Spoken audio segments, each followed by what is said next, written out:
Ambulance? ती ambulance नाही, ambulance आहे. ॲम्ब्युलन्स.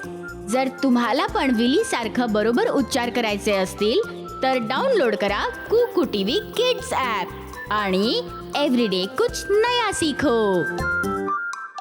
कुकू टीव्ही.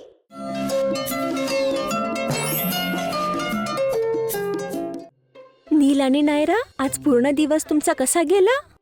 आमचा दिवस चांगला गेला आई. ते बघ नायरा, असं वाटतंय कोणीतरी चुकून त्याचा बटवा इथं पाडला आहे.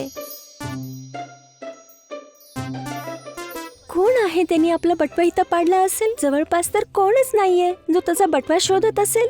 आपल्याला हा बटवा मिळाला, आता हा आपला आहे. आता आपण पैशाने खेळणी खरेदी करूयात. हा, मला ही खेळणी पाहिजेत.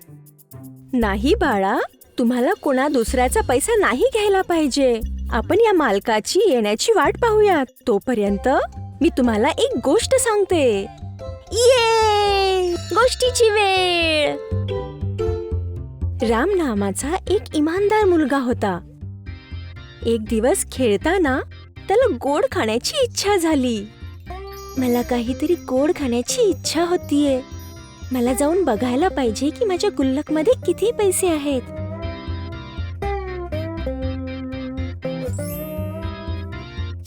ओ नाही, हे तर खाली आहे. आई. हो राम. आई, मला काहीतरी गोड खरेदी करायचे. तू मला पैसे देतेस का? तुझ्या गुल्लकच्या पैशांचं काय झालं? मी पहिलेच एक कारच्या सीटवरती खर्च केले आहेत. हे बघ, हे खाली आहे. ठीक आहे, मी तुला पैसे नंतर देते. राम त्याच्या खेळण्यासोबत खेळत होता. Vroom vroom. आणि नंतर त्याला सोफ्याच्या खाली काही दिसतं. हे काय आहे? आता मी हे पैसे मम्मीला देतो. मम्मी, मम्मी, हे बघ, मला सोफ्याच्या खाली काय मिळालं. तुला तर माझे पैसे मिळाले. राम, तू एक इमानदार मुलगा आहे. चल, आपण जाऊयात आणि तुझ्यासाठी कुकीज खरेदी करूयात. स्वादिष्ट. धन्यवाद मम्मी.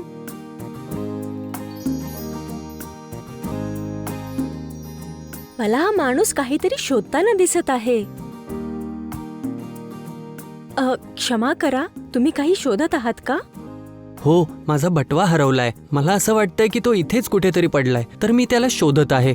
अंकल, हाच तुमचा बटवा आहे का ज्याला तुम्ही शोधत आहात? आम्हाला जमिनीवरती पडलेला दिसला. हो, हाच तर माझा बटवा आहे. खूप खूप धन्यवाद माझ्या बाळांनो. हे घ्या चॉकलेट मुलांनो. हे मी तुमच्या इमानदारीसाठी तुम्हाला देत आहे आणि मला माझा बटवा देण्यासाठी. खूप खूप धन्यवाद. चॉकलेटसाठी धन्यवाद. त्यासाठी मुलांनो, नेहमी इमानदार राहा आणि खरं बोलणं विसरू नका.